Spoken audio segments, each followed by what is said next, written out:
जय हिंद दोस्तों, स्वागत है आपका आज के लेक्चर में। दोस्तों आज के लेक्चर में पैथोलॉजी के अंतर्गत प्लाज्मा और सीरम से जुड़े टेस्ट का एक महत्वपूर्ण सवाल डिस्कस करेंगे। जो पैथोलॉजी में जितने हमारे मेडिकल लैब टेक्नोलॉजिस्ट ड्यूटी करते हैं और इनके अलावा जितने जो पैरामेडिकल या पैथोलॉजी के जितने जो स्टूडेंट्स हैं, तो दोस्तों आज का लेक्चर बहुत ही महत्वपूर्ण है। तो दोस्तों आज के लेक्चर में आपके लिए सबसे महत्वपूर्ण सवाल ये है, why most test use serum instead of plasma. दोस्तों इसका मतलब ये है, क्लिनिकल बायोकेमिस्ट्री के अंतर्गत हो या कोई भी सीरोलॉजिकल टेस्ट के अंतर्गत हो, कोगुलेशन टेस्ट को छोड़ के, कोगुलेशन टेस्ट जैसे हमारे फाइब्रिनोजन हो गया, प्रोथ्राम्बिन टाइम हो गया या कोई भी क्लॉटिंग फैक्टर, तो उनका टेस्ट हम भाई प्लाज्मा से करते हैं। लेकिन जितने हमारे जो टेस्ट है बायोकेमिस्ट्री के, तो उनके टेस्ट के लिए हम ज्यादा से ज्यादा ब्लड सीरम का यूज करते हैं, प्लाज्मा का यूज क्यों नहीं किया जाता। तो क्या दोस्तों आप इस टॉपिक पे कभी विचार किए हैं या आपके माइंड में इस तरह का प्रश्न आए हैं? तो चलिए हम आपको बहुत ही कॉन्सेप्ट बेस्ड में और सरल तरीका से बताते हैं कि क्लिनिकल बायोकेमिस्ट्री के अंतर्गत या कोई भी सीरोलॉजिकल टेस्ट के अंतर्गत हम ज्यादा से ज्यादा ब्लड सीरम का यूज करते हैं, प्लाज्मा का यूज हम कोगुलेशन फैक्टर के लिए ही करते हैं और कुछ मात्रा में ग्लूकोज एस्टिमेशन के लिए हम प्लाज्मा का यूज करते हैं। तो दोस्तों बहुत ही सिंपल और आसान तरीका समझते हैं। तो भाई ये है हमारा एंटीकोगुलेंट टेस्ट ट्यूब जिसमें हमको प्लाज्मा प्राप्त होगा ब्लड में, और ये है आपका प्लेन टेस्ट ट्यूब जिसमें हमको सीरम प्राप्त होगा। प्लाज्मा की कंपोजिशन की बात करें और सीरम की कंपोजिशन की बात करें, तो प्लाज्मा में याद रखेंगे फाइब्रिनोजन और क्लॉटिंग फैक्टर क्या होते हैं भाई, मौजूद होता है। और सीरम की बात करें तो हमारे जो फाइब्रिनोजन जो प्रोटीन्स होते हैं, जो क्लॉटिंग फैक्टर्स होते हैं, और इसके अलावा जितने जो क्लॉटिंग फैक्टर्स होते हैं वो क्या होते हैं भाई, इसमें अब्सेंट होते हैं। तो दोस्तों यहाँ पे महत्वपूर्ण बात याद रखेंगे, प्लाज्मा की कंपोजिशन को देखें और सीरम की कंपोजिशन को देखें तो लगभग क्या भाई बराबर है। सिर्फ फर्क यह है कि सीरम में भाई फाइब्रिनोजन और क्लॉटिंग फैक्टर क्या होता है, अब्सेंट होता है। अब कोगुलेशन टेस्ट को छोड़ के जितने जो हम टेस्ट लगाते हैं वो भाई हम सीरम से लगाते हैं। तो सीरम से ही क्यों लगाते हैं? तो दोस्तों यहाँ पे सवाल यही है कि अधिकतर जो हम टेस्ट लगाते हैं भाई वो सीरम से ही क्यों लगाते हैं। तो चलिए हम आपको बहुत ही सरल और कॉन्सेप्ट बेस में समझाते हैं। सबसे पहले देखते हैं भाई हम प्लाज्मा। तो प्लाज्मा को देखें तो प्लाज्मा आपको तभी प्राप्त होगा ब्लड में जब आप किसी भी प्रकार का एंटीकोगुलेंट का क्या करेंगे भाई, यूज करेंगे। तो प्लाज्मा के लिए हम क्या करते हैं भैया, एंटीकोगुलेंट का क्या करते हैं, यूज करते हैं। कुछ एंटीकोगुलेंट्स ऐसे होते हैं, जब हम पहली बार एंटीकोगुलेंट ट्यूब में क्या करते हैं भाई, ब्लड कलेक्ट करते हैं, तो जो केमिकल्स होते हैं, जो एंटीकोगुलेंट्स होते हैं, तो ब्लड में उपस्थित जितने जो एंजाइम्स होते हैं, जितने जो इलेक्ट्रोलाइट्स होते हैं, जितने जो हार्मोन्स होते हैं, उसको क्या करते हैं भाई, इफेक्ट करते हैं। तो याद रखेंगे, जैसे मैंने यहाँ पे लिखा है ईडीटीए, तो ईडीटीए जो एंटीकोगुलेंट्स है उसका यूज हम अधिकतर सीबीसी टेस्ट के लिए क्या करते हैं भाई, यूज करते हैं। तो ईडीटीए में मौजूद होता है हमारा ethylene diamine tetra acetic acid, जो क्या करता है भाई, ब्लड में उपस्थित जितने जो कैल्शियम आयन है, जितने जो कैल्शियम इलेक्ट्रोलाइट है ब्लड में, उसको क्या करते हैं भाई, जब यूज करेंगे एंटीकोगुलेंट ईडीटीए का तो ये बाइंड करने का काम करता है। अब दोस्तों होता क्या है, एंटीकोगुलेंट ब्लड यानी कि प्लाज्मा से जब आप टेस्ट रन करेंगे क्लिनिकल बायोकेमिस्ट्री के अंतर्गत, तो जब आप इलेक्ट्रोलाइट का टेस्ट लगाएंगे तो उस दौरान क्या होगा भाई, आपका जो टेस्ट होगा वो अच्छे से परफॉर्म नहीं होगा, टेस्ट एरर आने का चांसेस होगा, जिसके कारण हम प्लाज्मा का यूज नहीं करते हैं, सीरम का यूज करते हैं, याद रखेंगे। इसके अलावा और बहुत सारे एंटीकोगुलेंट का यूज करते हैं, जैसे कि सोडियम सिट्रेट हो गया, ये सारे टेस्ट के लिए यूज करते हैं। तो ये क्या करता है भाई, डाइल्यूशन को इफेक्ट करता है ब्लड का, याद रखेंगे। इसके अलावा हिपेरिन, तो हिपेरिन एंटीकोगुलेंट्स क्या करते हैं, जितने जो इलेक्ट्रोलाइट्स होते हैं, जितने जो एंजाइम्स होते हैं, तो उनके टेस्ट को क्या करते हैं, ये इफेक्ट करते हैं। हो सकता है आप टेस्ट लगाएं तो जो नॉर्मल वैल्यू है वो थोड़ा बढ़ जाए या घट जाए, तो इस तरह से आप याद रखेंगे। एक और एंटीकोगुलेंट है सोडियम फ्लोराइड।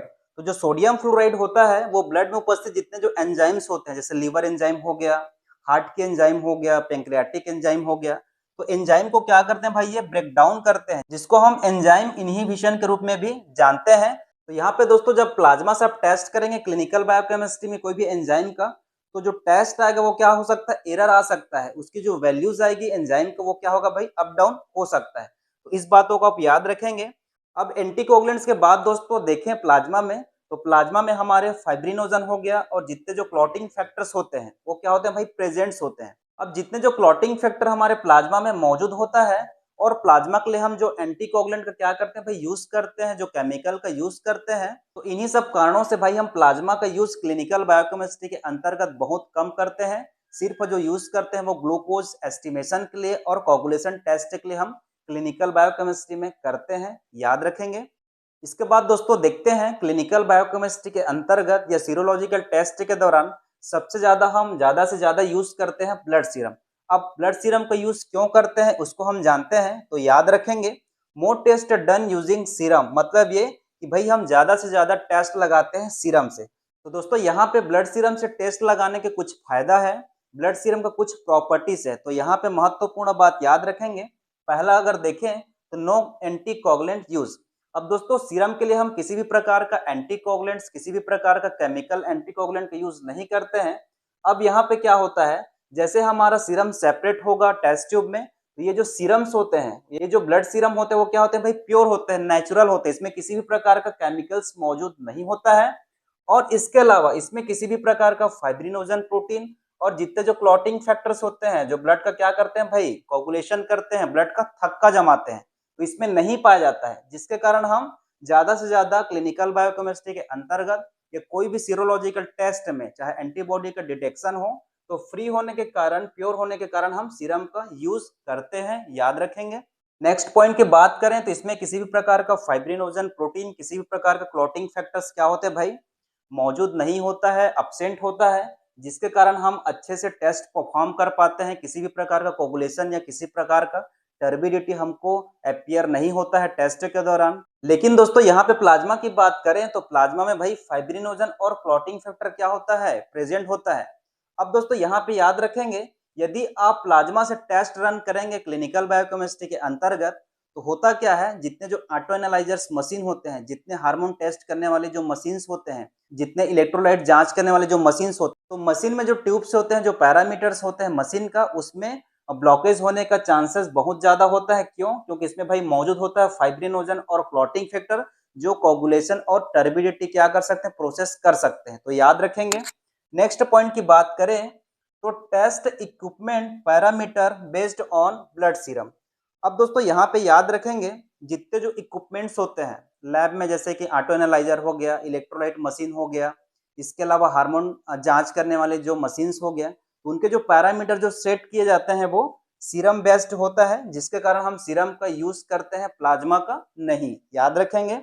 नेक्स्ट देखते हैं machine calibration based on blood serum. तो दोस्तों यहाँ पे महत्वपूर्ण बात याद रखेंगे, जैसे लैब इक्विपमेंट की बात करें क्लिनिकल बायोकेमिस्ट्री के अंतर्गत, तो जितने जो मशीन्स आते हैं, जैसे रोचे कंपनी का हो गया या कोई भी कंपनी का हो गया, और उनमें जो टेस्ट के लिए हमारे जो रिजेंट्स आते हैं, जैसे कि अगापे कंपनी का हो गया, मेरिल कंपनी का हो गया, तो जो मशीन के कैलिब्रेशन का जो पैरामीटर जो सेट किए जाते हैं मशीन में, वो क्या होता है भाई, सीरम पे क्या होता है, बेस्ड होता है, जिसके कारण क्लिनिकल बायोकेमिस्ट्री के अंतर्गत जितने जो टेस्ट होते हैं उसके लिए हम सीरम का ही यूज करते हैं, याद रखेंगे। प्लाज्मा का यूज हम कोगुलेशन टेस्ट के लिए ज्यादा से ज्यादा करते हैं, याद रखेंगे। अब दोस्तों नेक्स्ट देखते हैं रेफरेंस रेंज या वैल्यू बेस्ड ऑन सीरम। अब दोस्तों क्या होता है, जितने जो वैल्यूज है, जैसे प्रोटीन का हो गया, हार्मोन्स का हो गया, वाइटामिन का हो गया, तो क्लिनिकल बायोकेमिस्ट्री के अंतर्गत जितने जो टेस्ट का वैल्यू जो स्टैंडर्ड एक सेट किए जाते हैं वो सीरम बेस्ड होते हैं, जिसके कारण हम सीरम का यूज करते हैं, याद रखेंगे। इसके बाद दोस्तों नेक्स्ट पॉइंट देखते हैं best for electrolyte enzyme and hormone test. अब दोस्तों यहाँ पे क्या होता है, सीरम के लिए हम किसी भी प्रकार का केमिकल्स, किसी भी प्रकार का एंटीकोगुलेंट का यूज नहीं करते हैं, जिससे हमको जो सीरम का जो सेपरेशन होता है वो क्या होता है भाई, नेचुरल्स होता है, एक क्लीन फॉर्म पे होता है, जिसके कारण जितने हमारे ब्लड में इलेक्ट्रोलाइट्स होते हैं, सोडियम पोटेशियम हो गया, जितने एंजाइम्स होते हैं, लीवर का हो गया, पेंक्रियाटिक एंजाइम हो गया, हार्ट के एंजाइम्स हो गया, इसके अलावा जितने जो हार्मोन्स होते हैं, जितने वाइटामिन होते हैं, तो जब आप टेस्ट लगाएंगे सीरम से, उनकी जो वैल्यूज आएगी, उनकी जो रिजल्ट आएगा वो एक्यूरेट होगा, इसमें किसी भी प्रकार का एरर का चांसेस नहीं होता है, तो याद रखेंगे। इसी कारण हम सीरम का यूज क्लिनिकल बायोकेमिस्ट्री के अंतर्गत अधिक से अधिक करते हैं, याद रखेंगे। दोस्तों नेक्स्ट और लास्ट देखते हैं बेटर स्टोरेज स्टेबिलिटी। अब दोस्तों होता क्या है, कोई भी हॉस्पिटल के अंतर्गत देखें या कोई भी पैथोलॉजी लैब में देखें, तो कभी कभी होता क्या है, टेस्ट हमारे पेंडिंग हो जाते हैं। ज्यादा टेस्ट हो जाने के कारण क्या होता है भाई, जो टेस्ट पेंडिंग हो जाते हैं दोस्तों, उस दौरान क्या करते हैं, टेस्ट पेंडिंग हो जाने के कारण आज का जो टेस्ट है उसको हम कल लगाते हैं। उसके लिए क्या करते हैं भाई, ब्लड सीरम सैंपल्स जो हमारे होते हैं, तो अगले दिन टेस्ट करने के लिए क्या करते हैं भाई, इसको हम फ्रीज में स्टोर करते हैं। अब दोस्तों यहाँ पे याद रखेंगे, इसमें किसी भी प्रकार का फाइब्रिनोजन, किसी भी प्रकार का क्लॉटिंग फैक्टर मौजूद नहीं होता है, जिसके कारण इसमें किसी भी प्रकार का कोगुलेशन या टर्बिडिटी का चांसेस जीरो होता है। कोगुलेशन के चांसेस क्या होता है भाई, जीरो नहीं के बराबर होता है, जिसके कारण हम सीरम का यूज करते हैं, याद रखेंगे। लेकिन प्लाज्मा की अगर बात करें तो इसमें फाइब्रिनोजन और क्लॉटिंग फैक्टर्स होते हैं। यदि हम प्लाज्मा को स्टोर करेंगे फ्रीज में तो क्या होगा भाई, इसमें कोगुलेशन या टर्बिडिटी होने की चांसेस ज्यादा होगा, जिसके कारण दोस्तों हम ज्यादा से ज्यादा सीरोलॉजिकल टेस्ट हो या क्लिनिकल बायोकेमिस्ट्री के कोई भी टेस्ट हो, कोगुलेशन टेस्ट को छोड़ के हम सीरम का यूज करते हैं, याद रखेंगे। इसके अलावा दोस्तों सरल और आसान शब्दों में आपको समझाएं तो याद रखेंगे, क्लिनिकल बायोकेमिस्ट्री के अंतर्गत कोई भी टेस्ट हो या सीरोलॉजिकल कोई भी टेस्ट हो, तो टेस्ट की स्टैंडर्ड को मेंटेन करने के लिए, टेस्ट वैल्यू की जो स्टैंडर्ड है उसको मेंटेन करने के लिए हम सीरम का यूज करते हैं, प्लाज्मा का नहीं, याद रखेंगे। दोस्तों आप लोगों में से किसी को स्क्रीनशॉट लेना होगा तो बिल्कुल ले सकते हैं और कॉन्सेप्ट बेस में चीज़ों को याद करने की कोशिश करेंगे। अगर दोस्तों आज के लेक्चर में आपको किसी भी प्रकार का डाउट हुआ होगा तो मेरे कमेंट बॉक्स में आप एक बार जरूर कमेंट कीजिए। इसके बाद दोस्तों मिलेंगे हेमेटोलॉजी के नेक्स्ट लेक्चर में, तब तक के लिए जय हिंद।